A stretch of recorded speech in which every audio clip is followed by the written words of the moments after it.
एक बार फिर से आप सभी साथियों का आपके अपने चैनल अमन स्टडी पे मैं एक बार फिर से स्वागत करता हूं। और ये क्लास जो होने वाली है ये 9वें नंबर क्लास होने वाली है, यानी कि जो आपका पार्ट है ये पार्ट 9 है। हिंदी का जो वर्णमाला चैप्टर है उसका 9वां पार्ट है। तो चलिए शुरुआत करते हैं अपने 121वें नंबर क्वेश्चन के साथ। तो उससे पहले जो भी लोग चैनल पे नए आए हो या पहली बार आए हो, चैनल को सब्सक्राइब करेंगे, साथ ही बेल आइकन प्रेस करिए और अपने सभी साथियों को इस क्लास को शेयर करिए। तो पिछले क्लास में हमने देखा था अल्प प्राण और महाप्राण के बारे में। कुछ उसमें आपके स्पर्श व्यंजन भी थे, कुछ आपके संघर्षी व्यंजन भी थे। और चलिए इसमें 121 नंबर क्वेश्चन को पढ़ते हैं और समझते हैं। निम्नलिखित में कौन सा कथन अशुद्ध है? निम्नलिखित में कौन सा कथन अशुद्ध है? आपको यहाँ पे 4 ऑप्शन दिया गया है। ए है हिंदी में ज्ञ का उच्चारण परंपरा से भिन्न हो गया है। हिंदी में ज्ञ का उच्चारण परंपरा से भिन्न हो गया है। क्या ये बात सही है या गलत है? आपको ऑप्शन के थ्रू बताना है। बी है 2 महाप्राण व्यंजनों का उच्चारण एक साथ हो सकता है। ये संभव नहीं है, क्योंकि अगर आप देखेंगे, जैसे मान लीजिए बी की हम बात करें तो महाप्राण आप सबसे पहले पहला तीसरा पांचवा अल्प प्राण होता है और दूसरा और चौथा। मान लीजिए क, ख, ग, घ और अंग। तो इसमें ये महाप्राण है और ये महाप्राण है। क्या इन 2 अक्षरों का आप एक साथ उच्चारण कर सकते हैं? अगर कर सकते हैं तो ये सही होगा, लेकिन बिल्कुल असंभव वाली बात है। इसलिए जो 2 ऑप्शन है ये गलत है, और गलत होने के साथ साथ यही ऑप्शन इस प्रश्न का सही उत्तर हो जाएगा, क्योंकि पूछा गया है कि कौन सा कथन अशुद्ध है। क्या है? कौन सा कथन अशुद्ध है, और बी ऑप्शन जो है आपका अशुद्ध है।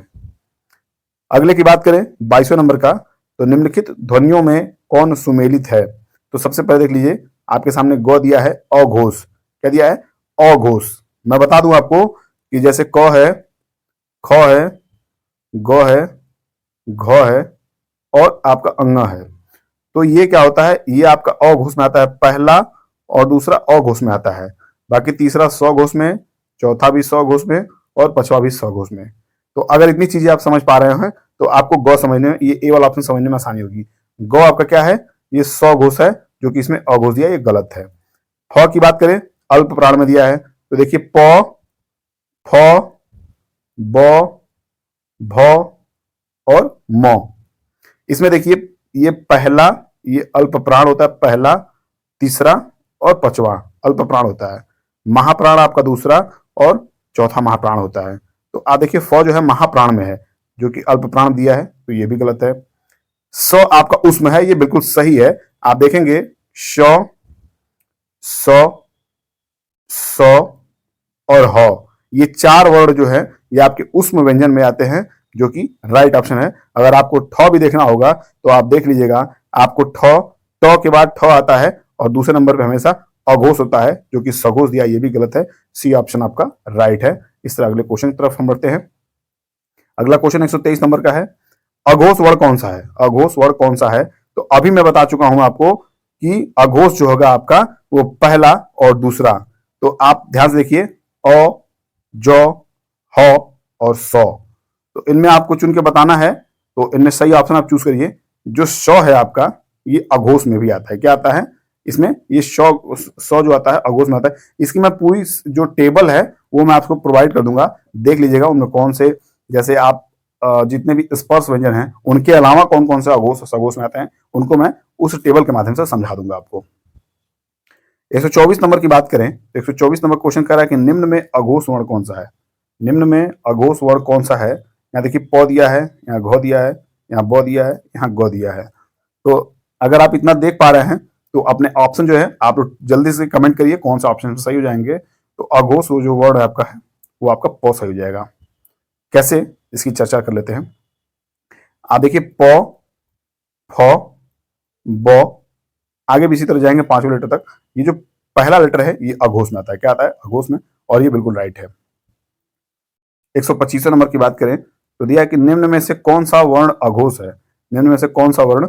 अब देखिए च के बाद, सॉरी, यहाँ अगर छ रहता तब भी अघोष होता, लेकिन अपने आप जो च दिया है, अब देखिए च, छ, ज ये तीसरे पे है, और च, छ, ज, झ ये चौथे पे है, और देखिए अड़ है, ट, ठ, ड, ढ। ठीक है, तो ये आपका तीसरे पे है, और ये जो है आपका ये पहले पे है, इसलिए अघोष हो जाएगा। 126 नंबर की बात करें तो निम्न में कौन सा वर्ण अघोष है? निम्न में कौन सा वर्ण अघोष है? एक है क, गौ, घौ, जौ, ये आपका तीसरे पे है, ये आपका चौथे पे है, और चौ, छौ, जौ, ये तीसरे पे है, ये पहले पे आ जाएगा। देखिए, इस प्रश्न को कराने का सिर्फ मेरा एक ही मकसद है कि जितनी ज्यादा प्रैक्टिस उतने ज्यादा आपके क्वेश्चन तैयार होंगे। आपको इससे भागना नहीं है। आपको अगर पेपर देना है, आप अगर पेपर के प्रति सीरियस हैं, तो हिंदी आप जहां से भी पढ़ रहे हो, लेकिन प्रैक्टिस आप अमन स्टडी के माध्यम से करिए, ताकि आपके जो क्वेश्चन है वो क्लियर होते रहे, उस पर कोई डाउट न रह जाए। अगर 127 नंबर क्वेश्चन की बात करें, तो निम्न में घोष वर्ड कौन सा है? घोष मीन्स आप घोष कहिए या फिर स्वघोष कहिए। याद रखिएगा, घोष और स्वघोष, ये आपको कोई अंतर नहीं इसमें मिलेगा। तो अब स्वघोष का मतलब है कि तीसरा, चौथा और पांचवा जो लेटर है आपका, अक्षर है, वो स्वघोष में आता है। तो देखिए जरा, चौ, छ, जौ, ये देखिए चौ, छ, जौ आपका तीसरे में मिल गया। देखिए, क पहले पे है, चौ पहले पे है, टॉ भी पहले पे है, तो आपका कौन सा ऑप्शन सही हो जाएगा? ए ऑप्शन आपका राइट हो जाएगा। 128 नंबर प्रश्न की बात करेंगे, स्वघोष वर्ण कौन सा है?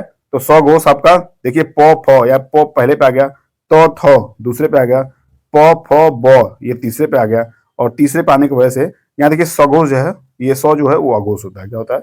स्व अघोष होता है। आपको मैं पूरे क्वेश्चन में बताया भी हूँ। तो ये इस तरह आप देख पा रहे हैं कि जो ब है, जो ब वाला है, यानी कि सी ऑप्शन, ये आपका सघोष है। 129 नंबर प्रश्न की बात करेंगे, दिया है कि अयोग वाह कहा जाता है। अयोग वाह कहा जाता है। अयोग वाह किसको कहता है? तो सीधा सीधा बात जानिए कि जो विसर्ग होता है उसी को अयोग वाह कहते हैं। क्या कहते हैं? जो विसर्ग होता है उसी को अयोग वाह कहते हैं। ये देखिए, जो साइन में आपको लगा के दिखाया हूं, यही विसर्ग है, इसी को अयोग वाह भी कहते हैं। आप चाहें तो इसको लिख सकते हैं, या इस क्वेश्चन के माध्यम से ही आप याद कर सकते हैं।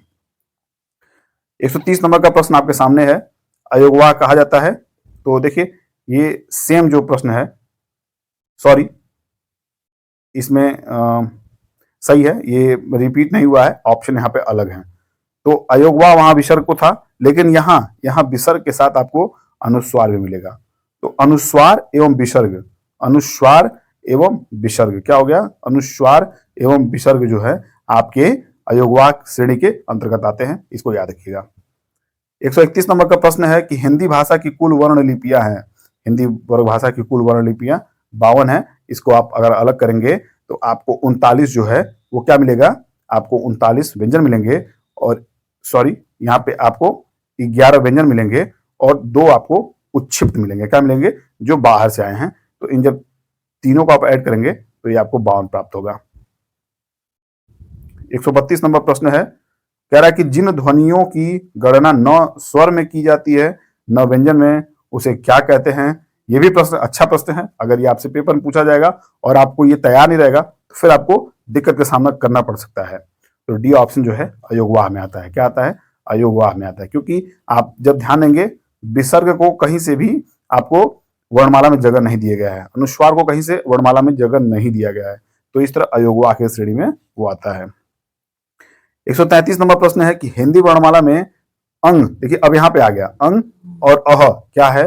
अंग और अह क्या है? तो वो जो है आपका अयोगवाह में आता है। किसमें आता है? अयोगवाह में आता है। तो इस तरह सी ऑप्शन जो है आपका राइट हो जाएगा। अब देखिए, अगला प्रश्न जो है वो आपका 134 नंबर का है। क्या है? 134 नंबर का है।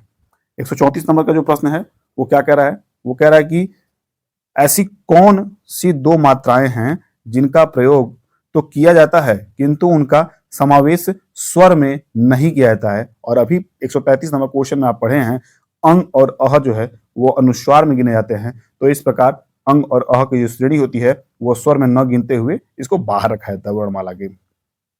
135 नंबर प्रश्न है, हिंदी वर्णमाला में अयोगवाह वर्ण कौन से हैं? हिंदी वर्णमाला में अयोगवाह वर्ण कौन से हैं? तो देखिए जरा, आप डी वाला ऑप्शन को देखिए, अंग और अह जो है, देखिए अयोगवाह जो अनुस्वार है वो ऊपर उसमें बिंदी रहती है, और जो विसर्ग होता है इसमें जो शब्द के दाहिने बगल में जो है ये बिंदी आपको दिखेगी। तो इस तरह याद रखिएगा कि अंग और अ जो है ये अयोगवाह की श्रेणी में आते हैं। 136 नंबर का प्रश्न है कि वो वर्ण है, वो वर्ण क्या है? तालव्य है, दंतोष्ठ है, ओष्ठ है, या मूर्धन्य है? तो जब आप इसकी बात करेंगे तो ये दंतोष्ठ है। क्या है? दंत प्लस ओष्ठ। क्या है? दंत प्लस ओष्ठ। याद रखिएगा, वह जो है दंत प्लस ओष्ठ की श्रेणी में आता है। इसका मैं टेबल आपको जल्दी प्रोवाइड करूंगा। कम्युनिटी पोस्ट में अगर आप देख पा रहे होंगे तो कम्युनिटी पोस्ट में जितने भी मैं टेबल आपको दूंगा उनका आप अध्ययन जरूर करिएगा, वहां से आपके सारे क्वेश्चन लगभग क्लियर हो जाएंगे जो इस चीज को नहीं समझ पा रहे हैं। यहां से 137 नंबर प्रश्न है, क्या है कि निम्नलिखित में से कौन सा वर्ण सघोष महाप्राण व्यंजन है। ऐसे प्रश्नों को करने के लिए मैं सबसे पहले आपको कहूंगा आपसे जब सघोष भी पूछ दिया, महाप्राण भी पूछ दिया, तो आप उन चीजों को कैच करिएगा जो या तो सघोष में हो या महाप्राण में हो। तो चलिए सबसे पहले क को देखते हैं।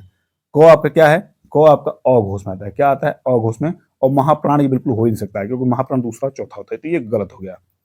अब देखिए च छ ज झ, ये आपका चौथा लेटर है, ये महाप्राण भी है, महाप्राण के साथ साथ ये सघोष भी है। क्या है, ये सघोष भी है। तो अगर आप देखेंगे तो ये आपको ऑप्शन जो है मिल जाएगा। लेकिन तीसरे को चेक करते हैं। यहाँ पे ट के बाद ठ, ये दूसरे पे आता है, और जब दूसरे पे आएगा तो ये आपका अघोष होगा। क्या होगा, अघोष होगा, और अघोष होने के नाते कट जाएगा। अब देखिए प जो है आपका पहले पे है, और ये आपका अघोष होगा, और ये आपका अल्पप्राण होगा। तो आप देख पा रहे हैं कि जो आपका बी ऑप्शन है झ, वो राइट है। क्या है, राइट है। 138 नंबर का प्रश्न है, क्या कह रहा है 38 नंबर का प्रश्न, कामता प्रसाद गुरु ने वाह्य प्रयत्न के अनुसार व्यंजनों के कितने भेद माने हैं। तो ये भी एक अच्छा प्रश्न है, और मैं बता दूं कि आपको ये यूपी जीआईसी यानी कि एलटी ग्रेड का जो एग्जाम होता है इसको पीजीटी के समकक्ष माना जाता है। 2012 में इसको पूछा गया था। तो इसका ऑप्शन है 3, 5, 4 या 2। तो इसका राइट ऑप्शन हो जाएगा वो 2 हो जाएगा। क्या हो जाएगा, 2 हो जाएगा। बात करेंगे 139 नंबर क्वेश्चन की। देखिए दिया है कि उच्चारण की दृष्टि से वो ध्वनि है। तो अभी आप 137 नंबर 136 नंबर प्रश्न में पढ़े हैं कि वो वर्ण है कैसा है। तो आप उसमें दंतोष्ठ पढ़े हैं, और इसमें आपको दंतोष्ठ जो है ऑप्शन में दिया हुआ है। तो दंतोष्ठ जो है इसको टिक करिएगा, और बढ़ते हैं अगले क्वेश्चन की तरफ। ये इस क्लास का लास्ट क्वेश्चन होने वाला है। और मैं फिर से आप सभी से कहना चाहूंगा, जो भी चैनल पर नए हो या पहली बार आए हो वो चैनल को सब्सक्राइब करें, और कोई भी कंफ्यूजन अगर रहती है आपको क्लास से संबंधित तो आप कमेंट करिए। उस चीज को बिल्कुल मत छुपाइए, आप हमसे अगर बताएंगे तो उस चीज को मैं सॉल्व करने का प्रयास करूंगा। और कम्युनिटी पोस्ट पे जरूर आप लोग जाइए, उस पर देखिए क्या चीजें आपको यहाँ से प्रोवाइड की जा रही है, उनको समझने का प्रयास करिए। तो 140 नंबर जो क्वेश्चन उसको देखते हैं। निम्नलिखित में कौन सी व्यंजन ध्वनियां स्पर्श संघर्षी कहलाती है। तो जरा स्पर्श संघर्षी की जब बात करेंगे तो आप इसमें हो सकता है कि कुछ लोग अपने अपने विचार अलग अलग रखते हों, लेकिन जब च छ ज झ की बात करेंगे, च छ ज झ, वैसे तो ये है तालब्य। क्या है, तालब्य है। याद रखिएगा ये है तालब्य। तालब्य कहिए या इनको तालु कहिए, ठीक है, याद रखिएगा तालु कहिए, तालब कहिए। लेकिन ये हैं, ये स्पर्श संघर्षी हैं।